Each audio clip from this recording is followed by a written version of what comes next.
안녕하세요. 반값보험료 만들기입니다.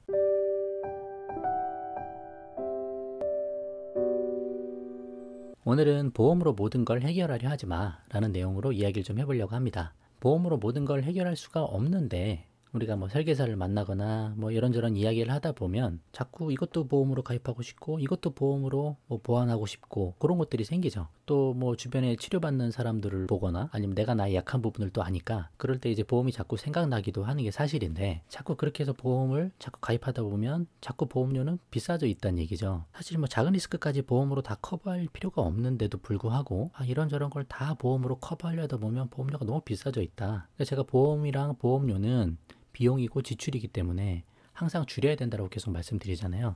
그래서 그걸 줄이고 더 가치 있는 걸 준비해야 된다라고 말씀드리는데, 그거에 대한 배경에 대해서 좀 설명해 보려고 해요. 무엇 때문에 보험으로 모든 걸 해결하면 안 된다, 그거에 대해서 간단히 설명을 좀 해보도록 하겠습니다.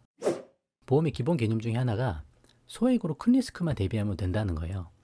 작은 리스크는 내가 가진 돈으로 해결을 한다. 근데 작은 리스크까지 다 이제 보험으로 커버하려면 많은 비용이 들어가는 거죠. 그러니까 사실 뭐 예를 들어 보면 감기 걸려서 병원 갔다 오는 거, 뭐 그런 것들 다 보험으로 다 안 받아도 되잖아요. 근데 그런 것 때문에 또 불평하시는 분들도 있단 말이죠. 난 뭐 병원 치료비 받았는데 뭐 얼마를 떼고 뭐 다 주지도 않더라, 뭐 그런 얘기까지 하시는 분도 있는데, 그런 작은 돈 받자고 보험에 가입하는 게 사실은 아니에요. 큰 병에 걸리거나 큰 사고가 당하거나 그런 것들을 대비하기 위해서 가입하는 거지, 그런 잔챙이 같은 것들은 내가 가진 돈으로 해결할 수 있다는 거죠.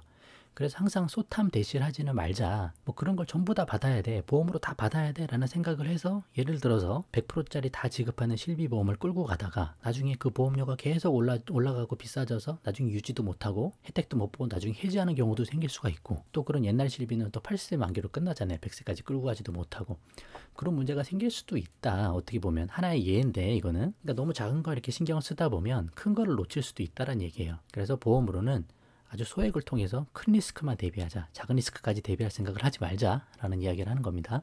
그래서 보험으로 모든 걸 커버하지 말자라고 제가 말씀을 드리는데, 보험을 타지 않을 만큼의 건강을 유지하려는 노력과 생각이 더 중요하다는 거예요. 그래서 자꾸 보험을 떠올리지 말고 보험보다 이런 생각을 먼저 해야 된다는 거예요. 예를 들면 제 이가 아파요. 그럼 치아보험을 떠올리는 게 아니고 치아 관리 방법에 대해서 고민을 해야 된다는 거죠. 예를 들어 몸이 또 안 좋아요. 그럼 보장성 보험을 먼저 떠올릴 게 아니고 어떻게 운동을 더 해야 되냐, 어떻게 식습관을 더 조절해야 되냐, 그런 쪽에 초점을 더 맞추는 게 더 중요하다는 거죠. 그리고 보험보다 더 중요한 건 내 현금과 자산이 많아야 하는 것. 돈이 많으면 보험이 꼭 필요한 게 아닙니다. 그냥 병원비, 치료비 그런 거 내 돈으로 다 해결하면 되는 거예요. 그래서 보험으로 모든 걸 준비하고 모든 걸 커버하려는 생각을 버리셔야 된다, 그렇게 말씀을 드립니다. 그리고 실제로 보험으로 다 해결되지도 않는다. 예를 들면 뭐 태아보험 만들면 뭐 큰일이 날 것처럼 이야기를 하잖아요, 설계사들. 근데 실제 특약들 막 쫙 보면 뭐 수술비, 진단비 뭐 몇백 나오지도 않아요. 아주 몇 가지만 이제 뭐 몇천만 원 단위로 나오는 것들이 좀 있고, 그런 것들은 오히려 또 잘 안 걸리는 거예요. 그래서 실제 걸려도 별로 큰 돈을 받는 것도 아니고, 사실 대부분의 병원 치료비는 실비에서 다 해결이 된다. 그런데도 불구하고 뭐 아이들 뭐 몇백만 원씩 들었다, 뭐 몇천만 원씩 들었다, 뭐 병원비 뭐 엄청 많이 들었다, 뭐 그런 얘기 하시잖아요. 태아보험 만들면 진짜 큰일 나는 것처럼 얘기를 하시는데,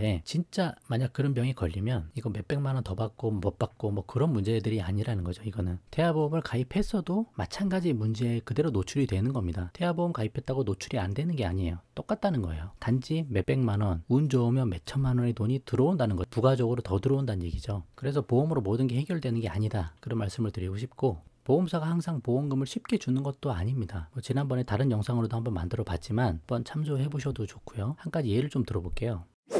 이거는 인터넷에 있는 태아보험 진단금 청구했던 거에 대한 이력을 쫙 써놓으신 거예요, 어떤 분이. 그러니까 쌍둥이 아빠인데 뭐 고지를 다 했대요. 시험관 낙이고 8주 때 선택 유산도 하셨고 뭐 다른 건 없어서 뭐 유산도 고지하고 아이 출산하고, 아이에게 문제가 좀 있었나 봐요, 뇌 쪽에. 그래서 뇌졸중 코드를 받았나 봐요. 그 지인을 통해 추정보험금이 한 명당 3천만 원으로 책정된 것을 알게는 되었다. 3,000이면 6천 나와야 되는 건데 손해사정사를 선임을 했어요, 보험사에서. 그 손해사정사 만나고 뭐 이런저런 서류 요청했는데 이거 뭐 하면 안 된다, 사인하면 안 된다, 사인했다가 잘못하면 뭐 큰일 난다, 뭐 그런 내용들이에요. 그런 거 나중에 별도로 또 공부하셔야 되고. 근데 3월 26일에 손해사정사한테 고지 의무를 위반했다고 연락이 왔다는 거예요. 계약서상에 시험관 항목이 체크가 되어 있지 않다. 또 이제 뭐 분쟁이 있었던 거죠. 우리는 가입 시에 분명히 얘기를 했다, 설계사랑 나눈 카톡 중에 이런 내용이 있다, 녹취가 돼 있다. 그랬더니 뭐 오케이, 뭐 설계사 잘못이었구나, 이렇게 오케이 됐는데 또 좀 이따 또 얘기를 해요.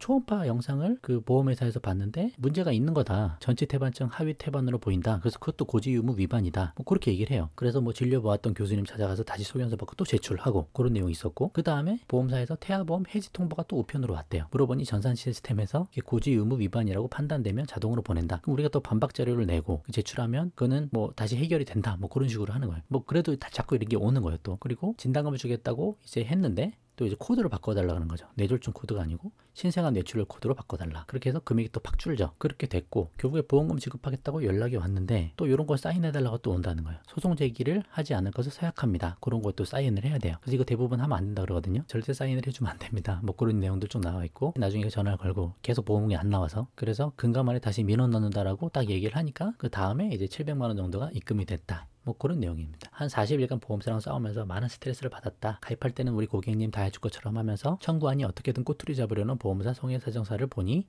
화가 많이 납니다. 그런 내용입니다. 뭐 비단 이것뿐만이 아니라 제가 저번에도 다른 얘기 했지만 나중에 받을 때 되면 쉽게 받지 못한다는 거예요. 그래서 보험으로 모든 게 커버가 안 된다. 받으면 운이 좋은 거고 또 운 나쁘면 또 못 받는 거고 어떻게든 꼬투리 잡아서 안 주려고 하니까 그런 내용이에요. 이런 분들은 우리가 늘 조심해야 돼요. 가입자의 형편을 고려하지 않고 위험에 대해서만 자꾸 이야기하는 사람들이 있어요. 특히 설계사들 중에 병원비가 몇백만 원 나왔다. 내가 아는 사람 뭐 치료비가 뭐 몇천만 원이 든다, 몇 억이 든다. 난 이거 너 위해서, 당신을 위해서 이런 상품을 제시하는 거다. 자꾸 그렇게 얘기를 하는 거예요. 만약에 걸리면 어떡할 거냐, 자꾸 그런 얘기를 하는 거죠. 사실 알고 보면 확률이 그렇게 높지도 않은데 자꾸 이렇게 불안감을 주는 거예요. 이렇게 해서 돈을 버는 사람들, 설계사들 늘 있습니다. 이런 분들은 조심하셔야 돼요. 우리는 우리 형편에 맞게 보험에 가입해야 되는 거고, 그 사람들이 이야기하는 것처럼 그 최악의 조건이 항상 닥치는 게 아니다. 그럴 확률은 상당히 낮다라는 거죠. 또 너무 겁먹지 말아야 될 건 우리가 가입하고 있는 단독 실비 10,000원, 20,000원짜리는 엄청난 파워를 갖고 있다. 계속 제가 말씀드리죠.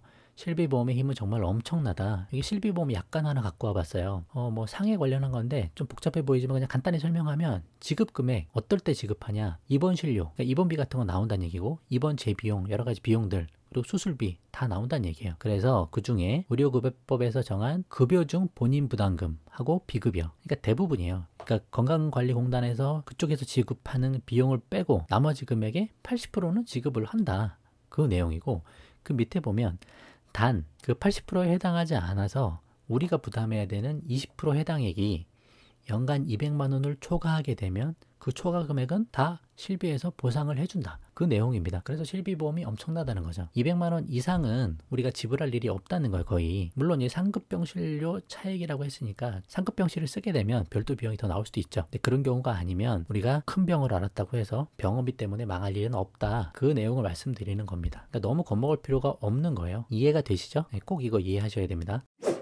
결론은 보험은 모든 걸 해결하지 못한다. 그래서 최소로 꼭 필요한 것만 우리가 가입을 하자. 2+1만 가입하자라고 말씀을 드리는 거고, 건강한 몸을 만드는 데 더 노력을 하자. 그리고 내 자산과 현금을 쌓아가려고 더 노력을 하자라고 말씀을 드리는 거예요. 그래서 보험료를 우리는 최대한 절약해서 노후 자금을 만들어 나가자. 노후 빈곤에서 우리가 빠져나와야 되는 거예요. 그래서 인당 5만 원씩 아니면 10만 원씩 보험료를 줄여서, 아니면 종신보험 가입하신 분은 20만 원 가까이도 보험료를 줄여서 그 돈으로 본인의 노후를 준비하는 거죠. 그렇게 차근차근 준비하지 않으면 OECD 노인 빈곤율 1위에 늪에서 절대 빠져나오지 못한다. 근데 이런 방법을 통해서 우리가 노후 빈곤을 막아낼 수가 있다라고 말씀을 드리는 겁니다. 오늘 영상 여기까지 하고요.